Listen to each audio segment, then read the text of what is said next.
Hello दोस्तों, आज मैं आपको डेथ कार्ड के बारे में बताऊंगा। डेथ कार्ड इंडिकेशन देता है हमारे जीवन में आने वाले अचानक बुरे परिवर्तनों को। पर बात इतनी ही नहीं है।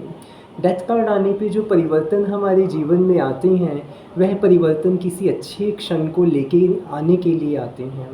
डेथ कार्ड दिखने में बहुत भयावह है, पर यह हमारे जीवन में इसलिए आता है जब हमारे पुण्य बहुत हद तक हमने भोग लिए और हमारे पाप बाकी बचे रह गए, तो डेथ कार्ड आता है।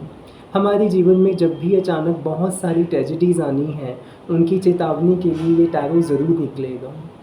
आपके जीवन में डेथ कार्ड तब आता है जब आपके जीवन में किसी की मृत्यु या किसी के रोग के कारण मरणासन स्थिति आने वाली है। बहुत सी मिसकंसेप्शंस है इस कार्ड के बारे में कि यह कार्ड मृत्यु की घोषणा करता है कि नहीं। क्वेश्चंस पे डिपेंड करता है दोस्तों। नॉर्मली डेथ कार्ड किसी आने वाले वक्त में होने वाली जो बुरी घटनाएं हैं उनकी चेतावनी देने के लिए ज़रूर आता है। टैरो में नेगेटिव कार्ड्स भी हैं और पॉजिटिव कार्ड्स भी हैं। यह होना ज़रूरी भी है क्योंकि हमारे जीवन में नकारात्मक तथा सकारात्मक दोनों प्रकार की ऊर्जाएं काम करती हैं। हमारे सत्व रज तम 3 तरह के प्रकृति के गुण हैं, और जब तमोगुण बहुत ज़्यादा आगे हो जाता है, सत्वगुण और रजगुण पीछे छूट जाता है, तो डेथ कार्ड आता है, डेविल कार्ड आता है, द मून का कार्ड आएगा या नेगेटिव कार्ड्स आते हैं। जब हमारे जीवन में सत्व गुणों की अधिकता हो जाती है तो पॉजिटिव कार्ड्स आएंगे। तो डेथ कार्ड तमोगुण की प्रकृति को शो करता है। जब हमारे तमोगुण की ऊर्जा बहुत ज़्यादा बढ़ गई है, हमने अपने पुण्य भोग लिए हैं, तो डेथ कार्ड इंडिकेशन देता है कि अब आपको आपके पुण्यों का तो फल मिल चुका है। अब जो किए हुए पाप हैं पिछले, वो हमने भोगनी है। उनके कारण संकट और परेशानियां आने की घोषणा करता है।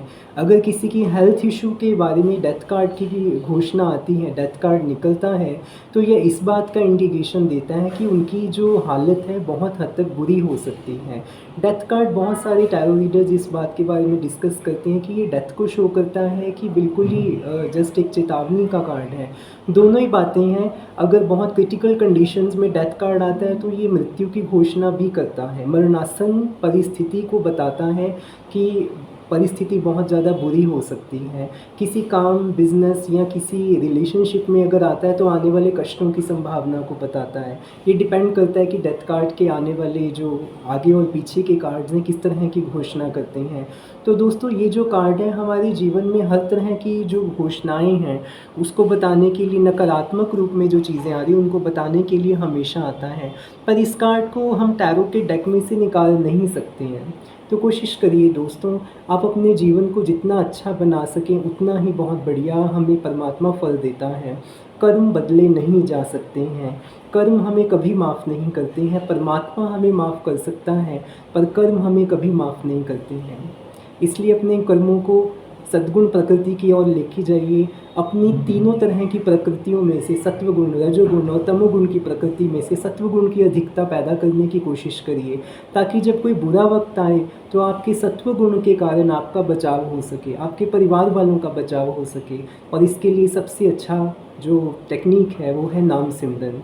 कलयुग केवल नाम आधारा।